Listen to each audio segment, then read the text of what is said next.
Soy Basil Elton, guardián del faro Punta Norte, que mi padre y mi abuelo cuidaron antes que yo. Lejos de la costa, la torre gris del faro se alza sobre rocas hundidas y cubiertas de limo que emergen al bajar la marea y se vuelven invisibles cuando sube.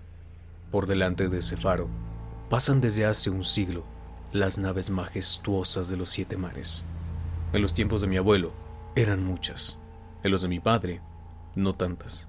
Hoy, son tan pocas que a veces me siento extrañamente solo, como si fuese el último hombre de nuestro planeta.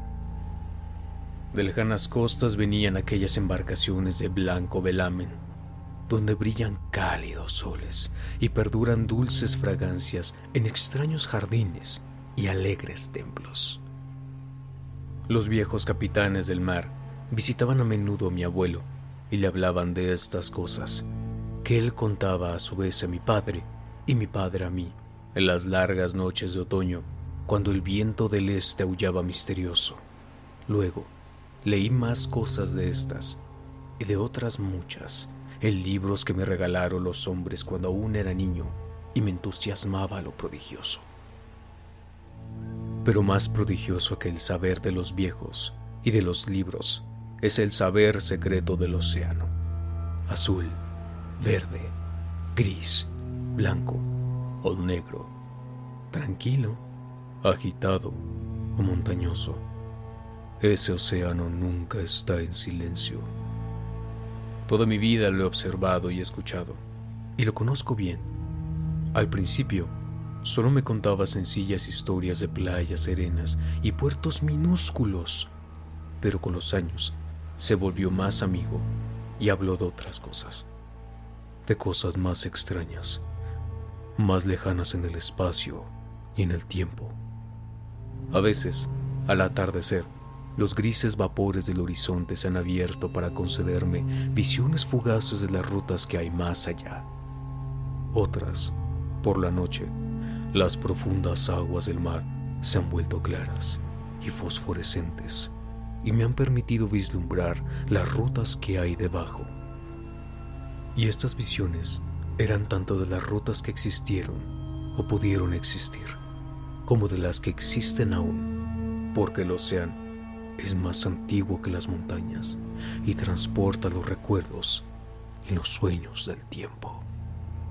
La nave blanca solía venir del sur cuando había luna llena y se encontraba muy alta en el cielo. Venía del sur y se deslizaba serena y silenciosa sobre el mar, y ya estuvieran las aguas tranquilas o encrespadas, ya fuese el viento contrario o favorable, se deslizaba serena y silenciosa con su velamen distante y su extraña y larga fila de remos de rítmico movimiento. Una noche divisé a un hombre a la cubierta, muy ataviado y con barba, que parecía hacerme señas para que embarcase con él rumbo a costas desconocidas. Después lo vi muchas veces más, bajo la luna llena, haciéndome siempre las mismas señas. La luna brillaba en todo su esplendor la noche en que respondí a su llamada, y recorrí el puente que los rayos de la luna trazaban sobre las aguas hasta la nave blanca. El hombre que me había llamado pronunció unas palabras de bienvenida en una lengua suave que yo parecía conocer, y las horas se llenaron con las dulces canciones de los remeros mientras nos alejábamos en silencioso rumbo al sur. Ese sur misterioso que aquella luna llena y tierna doraba con su esplendor. Y cuando amaneció el día, sonrosado y luminoso, contemplé el verde litoral de unas tierras lejanas, hermosas, radiantes, desconocidas para mí. Desde el mar se elevan orgullosas terrazas de verdor, salpicadas de árboles, entre los que asomaban aquí y allá los centellantes tejados y las blancas columnatas de unos templos extraños. Cuando nos acercábamos a la costa exuberante, el hombre barbado habló de esa tierra, la tierra de Sar, donde moran los sueños y pensamientos bellos que visitan a los hombres una vez y luego son olvidados. Y cuando me volví una vez más a contemplar las terrazas, comprobé que era cierto lo que decía, pues entre las visiones que tenía ante mí había muchas cosas que yo había vislumbrado entre las brumas que se extienden más allá del horizonte y en las profundidades fosforescentes del océano. Había también formas y fantasías más espléndidas que ninguna de cuantas yo había conocido, visiones de jóvenes poetas que murieron de la indigencia antes de que el mundo supiese lo que ellos habían visto y soñado. Pero no pusimos el pie en los prados inclinados de Sar, pues se dice que aquel que se atreva a hollarlos quizá no regrese jamás a su costa natal. Cuando la nave blanca se alejaba en silencio de Sar y de sus terrazas pobladas de templos, avistamos en el lejano horizonte las aguas de una importante ciudad, y me dijo el hombre barbado: aquella es Talarión, la ciudad de las 1000 maravillas, donde moran todos aquellos misterios que el hombre ha intentado inútilmente desentrañar. Miré otra vez, desde más cerca, y vi que era la mayor ciudad de cuantas yo había visto, conocido o soñado. Las aguas de sus templos se perdían en el cielo, de forma que nadie alcanzaba a ver sus extremos, y mucho más allá del horizonte se extendían las murallas grises y terribles, por encima de las cuales asomaban tan solo algunos tejados misteriosos y siniestros, ornados con ricos frisos y atractivas esculturas. Sentí un deseo ferviente de entrar en esta ciudad fascinante y repelente a la vez, y supliqué al hombre barbado que me desembarcase en el muelle, junto a la enorme puerta esculpida por Acariel. Pero se negó con afabilidad a satisfacer mi deseo, diciendo: muchos son los que han entrado a Talarión, la ciudad de las 1000 maravillas, pero ninguno ha regresado. Por ella pululan tan solo demonios y locas entidades que ya no son humanas, y sus calles están blancas con los huesos de los que han visto el espectro de Lathi, quien reina sobre la ciudad. Así, la nave blanca reprendió su viaje, dejando atrás las murallas de Talarión, y durante muchos días siguió a un pájaro que volaba hacia el sur, cuyo brillante plumaje rivalizaba con el cielo del que había surgido. Después, llegamos a una costa plácida y riente, donde abundaban las flores de todos los matices y en la que, hasta donde alcanzaba la vista, encantadoras arboledas y radiantes cenadores se caldeaban bajo un sol meridional. De unos emparrados que no llegábamos a ver, brotaban canciones y fragmentos de lírica armonía, salpicados de risas ligeras, tan deliciosas que exhorté a los remeros a que se esforzasen aún más en mis ansias por llegar a aquel lugar. El hombre barbado no dijo nada, pero me miró largamente mientras nos acercábamos a la orilla bordeada de lirios. De repente, sopló un viento por encima de los prados floridos y los bosques frondosos y trajo una fragancia que me hizo temblar. Pero aumentó el viento y la atmósfera se llenó de hedor a muerte, a corrupción, a ciudades asoladas por la peste y a cementerios exhumados. Y mientras nos alejábamos desesperadamente de aquella costa maldita, el hombre barbado habló al fin y dijo: ese es Shura, el país de los placeres inalcanzados. Una vez más la nave blanca siguió al pájaro del cielo por mares venturosos y cálidos, impelida por brisas fragantes y acariciadoras. Navegamos día tras día y noche tras noche, y cuando surgió la luna llena, dulce como aquella noche lejana que abandonamos mi tierra natal, escuchamos las suaves canciones de los remeros, y al fin anclamos a la luz de la luna en el puerto de Sona Anil, que está protegido por los promontorios gemelos de cristal que emergen del mar y se unen formando un arco esplendoroso. Era el país de la fantasía, y bajamos a la costa verdeante por un puente dorado que tendieron los rayos de la luna. En el país de Sona Anil no existe el tiempo ni el espacio, el sufrimiento ni la muerte. Allí habité durante muchos evos. Verdes son las arboleadas y los pastos, vivas y fragantes las flores, azules y musicales los arroyos, claras y frescas las fuentes, majestuosos e imponentes los templos y castillos y ciudades de Sonanil. No hay fronteras en esas tierras, pues más allá de cada hermosa perspectiva se alza otra más bella. Por los campos, por las espléndidas ciudades, andan las gentes felices y a su antojo. Todas ellas dotadas de una gracia sin merma y de una dicha inmaculada. Durante los evos en que habité esta tierra, vagué feliz por jardines donde asoman singulares págodas entre gratos macizos de arbustos, y donde los blancos paseos están bordeados de flores delicadas. Subí a lo alto de las onduladas colinas, donde cuyas cimas pude admirar encantadores y bellos panoramas, con pueblos apiñados y cobijados en el regazo de valles verdeantes y ciudades de doradas y gigantescas cúpulas brillando en el horizonte infinitamente lejano. Y bajo la luz de la luna contemplé el mar centelleante, los promontorios de cristal y el puerto apacible en el que permanecía anclada la nave blanca. Una noche del memorable año de Tharp, vi recortada contra la luna llena la silueta del pájaro celestial que me llamaba, y sentí las primeras agitaciones de inquietud. Entonces hablé con el hombre barbado y le hablé de mis nuevas ansias de partir hacia la remota Cathuria, que no ha visto hombre alguno, aunque todos la creen más allá de las columnas basálticas de Occidente. Es el país de la esperanza. En ella resplandecen las ideas perfectas de cuanto conocemos. Al menos así lo pregonan los hombres.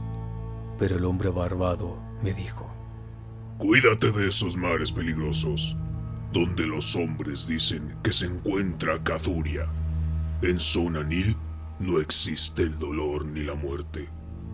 Pero, ¿quién sabe qué hay más allá de las columnas basálticas de Occidente? Al siguiente plenumio, no obstante, embarqué la nave blanca y abandoné con el renuente hombre barbado rumbo a mares inexplorados. Y el pájaro celestial nos precedió con su vuelo y nos llevó hacia las columnas basálticas de Occidente. Pero esta vez los remeros no cantaron dulces canciones bajo la luna llena. En mi imaginación me representaba a menudo el desconocido país de Cathuria, con espléndidas florestas y palacios, y me preguntaba qué nuevas delicias me esperarían. Cathuria, me decía, es la morada de los dioses y el país de innumerables ciudades de oro. Sus bosques son de aloe y de sándalo, igual que los de Camorín, y entre sus árboles trinan alegres y entonan sus cantos amables los pájaros. En las verdes y floridas montañas de Cathuria se elevan templos de mármol rosa, ricos en bellezas pintadas y esculpidas, con frescas fuentes argentinas en sus patios, donde gorgotean con música encantadora las fragantes aguas del río Narg, nacido en una gruta. Las ciudades de Cathuria tienen un cerco de murallas doradas, y sus pavimentos son de oro también. En los jardines de estas ciudades hay extrañas orquídeas y lagos perfumados cuyos lechos son de coral y de ámbar. Por la noche, las calles y los jardines se iluminan con alegres linternas, confeccionadas con las conchas tricolores de las tortugas, y resuenan las suaves notas del cantor y el tañedor del laúd. Y las casas de las ciudades de Cathuria son todas palacios, construidos junto a una fragante canal que lleva las aguas del sagrado Narg. De mármol y de pórfido son las casas, y sus techumbres de centelleante oro reflejan los rayos del sol y se realzan el esplendor de las ciudades que los dioses bienaventurados contemplan desde lejanos picos. Lo más maravilloso es el palacio del gran monarca Doriev, de quien dicen algunos que es un semidios y otros que es un dios.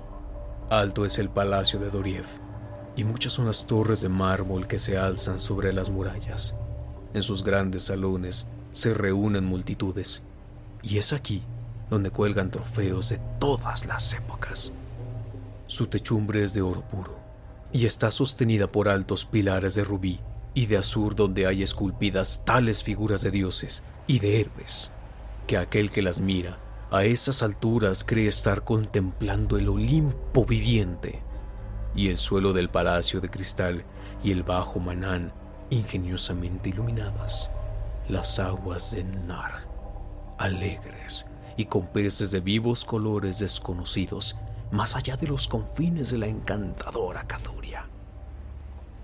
Así hablaba conmigo mismo de Cathuria, pero el hombre barbado me aconsejaba que siempre que regresara a las costas bienaventuradas de Sona-Nyl, pues Sona-Nyl es conocida de los hombres, mientras que en Cathuria jamás ha entrado nadie.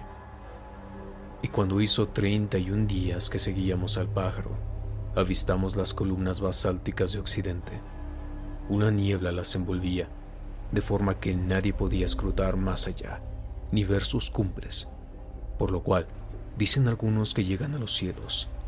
Y el hombre barbado me suplicó nuevamente que volviese, aunque no lo escuché, porque procedentes de las brumas, más allá de las columnas de basalto, me pareció oír notas de cantones y tañedores de laúd, más dulce que las más dulces canciones de Sona-Nyl, y que cantaban mis propias alabanzas, las alabanzas de aquel que venía de la luna llena y morada en el país de la ilusión. Y la nave blanca siguió navegando hacia aquellos sones melodiosos y se adentró en la bruma que reinaba entre las columnas basálticas de Occidente. Y cuando cesó la música y levantó la niebla, no vimos la tierra de Cathuria, sino un mar impetuoso, en medio del cual nuestra imponente embarcación se dirigía hacia alguna meta desconocida. Poco después nos llegó el tronar lejano de alguna cascada, y ante nuestros ojos apareció, en el horizonte, la titánica espuma de una catarata monstruosa, en la que los océanos del mundo se precipitaban hacia un abismo de nihilidad. Entonces, el hombre barbado me dijo, con lágrimas en las mejillas: hemos despreciado el hermoso país de Sona-Nyl, que jamás volveremos a contemplar. Los dioses son más grandes que los hombres y han vencido. Yo cerré los ojos ante la caída inminente y dejé ver al pájaro celestial que agitaba con burla sus alas azules, sobrevolando el borde del torrente. El choque nos precipitó a la negrura y oí gritos de hombres y de seres que no eran hombres. Se levantaron los vientos impetuosos del este y el frío me traspasó, agachado sobre la losa húmeda que había alzado bajo mis pies. Luego oí otro estallido. Abrí los ojos y vi que estaba en la plataforma de la torre del faro, donde había partido hacia tantos cebos. Abajo, en la oscuridad, se distinguía la silueta borrosa y enorme de una nave destrozándose contra las rocas crueles. Y al asomarme a la negrura, descubrí que el faro se había apagado por primera vez desde que mi abuelo asumiera su cuidado. Y cuando entré en la torre, en la última guardia de la noche, vi en la pared un calendario. Aún estaba tal y como yo lo había dejado en el momento de partir. Por la mañana, bajé de la torre y busqué los restos del naufragio entre las rocas, pero solo encontré un extraño pájaro muerto, cuyo plumaje era azul como el cielo, y un mástil destrozado, más blanco que el penacho de las olas y las nieves de los montes. Después, el mar no ha vuelto a contarme sus secretos, y aunque la luna ha iluminado los cielos muchas veces, desde entonces con todo su esplendor, la nave blanca del sur no ha vuelto jamás.